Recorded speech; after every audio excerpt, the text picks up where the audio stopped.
Good morning, ladies and gentlemen. Welcome on board. 안녕하세요. 하늘여행자 수지입니다. 이렇게 다시 만나게 돼서 정말 반갑고요. 오늘은 비행기들이 하늘에서 서로 부딪히지 않는 이유에 대해서 알아보려고 해요. 하늘에 이렇게나 많은 비행기들이 날아다니는데 이 비행기들이 서로 부딪히지 않고 길을 찾아가는 게 신기하다고 생각해 본 적 있으신가요? 특히 구름 속을 날아다니는 비행기들의 경우 어떻게 서로 충돌하지 않고 비행할 수 있는 걸까요? 여기에는 아주 간단한 규칙이 숨겨져 있어요. 그게 뭐냐? 바로 비행기가 비행을 하는 방향에 따라서 고도를 다르게 하도록 정해놓은 거예요. 하지만 이 규칙도 조금 더 자세하게 알아볼 필요가 있습니다. 그럼 먼저 표를 볼까요? 우와, 엄청 복잡해 보이죠? 하지만 사실은 정말 간단해요. 먼저 왼쪽 그래프를 보시면 제목에 IFR Cruising Altitude라고 써 있고 오른쪽에는 VFR Cruising Altitude라고 써 있죠? 이 그래프를 이해하려면 먼저 IFR과 VFR이 뭔지 알아야겠죠? 먼저 VFR은 Visual Flight Rule이라고 하고요. 한글로는 시계 비행이라고 해요. 이 VFR은 기상 상황이 좋은 상황에서 파일럿이 바깥을 보고 지평선을 기준으로 비행하는 걸 말하고요.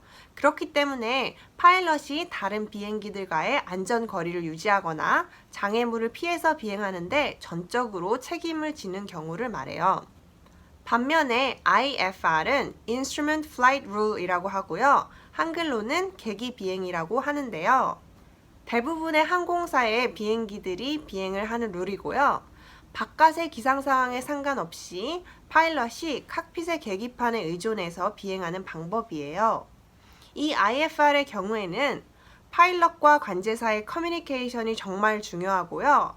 관제사의 지시에 따라서 파일럿은 고도를 변경하거나 방위를 변경하거나 해서 다른 비행기들과의 충돌이나 장애물을 피하기 때문에 이에 대한 책임이 관제사와 파일럿 양쪽에게 다 있게 됩니다.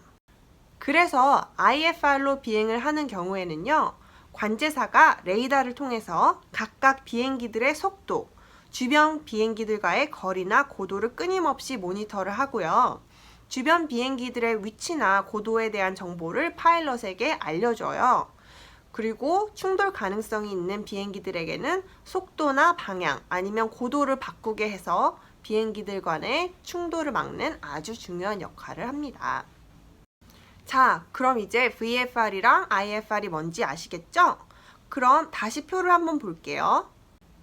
표를 보시면 각각의 표 안에 밑에 magnetic track이라고 써 있는데 우리 magnetic track이 뭔지 알아야 이 표를 이해할 수 있겠죠?